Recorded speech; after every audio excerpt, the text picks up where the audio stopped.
different laws all around the world as well, especially when it comes to things like safety, for example. Most of the regulations to do with escape rooms don't effectively kind of cover escape rooms as a specific category, but they still have rules about public liability, safety, fire safety, for example, building codes and the like as well.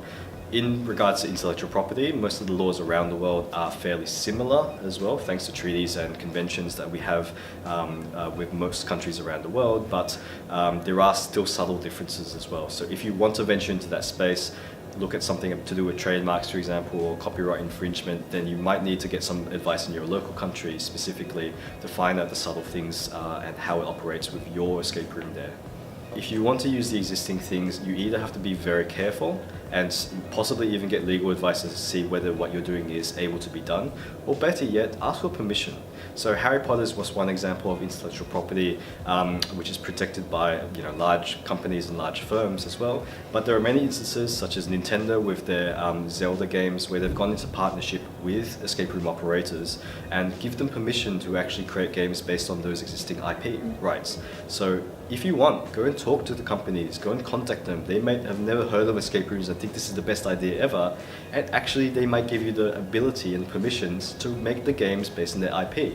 And you never know, maybe they'll even help you with it and give you some other ideas of things you can do too, and everybody wins. They get a bit more publicity and they make some money via licensing fees or royalty fees, and you get to do the stories and the games that you want as well, and not to mention the fact they'll be pretty popular.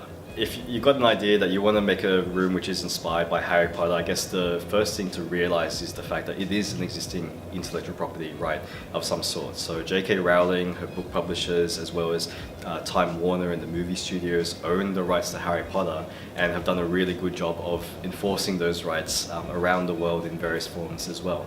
So if you wanted to do something like that, you have to ask yourself the question, how much of the material from Harry Potter would you want to use? Do you actually want to call your character Harry Potter? Do you want to make a reference to Hogwarts? Do you want to have a reference to Gryffindor and the Mentors and other things like that too? Because if you want to actually have those specific things, then you would actually need to ask permission from J.K. Rowling and the people who own the intellectual property rights to get permission from them to actually use those elements.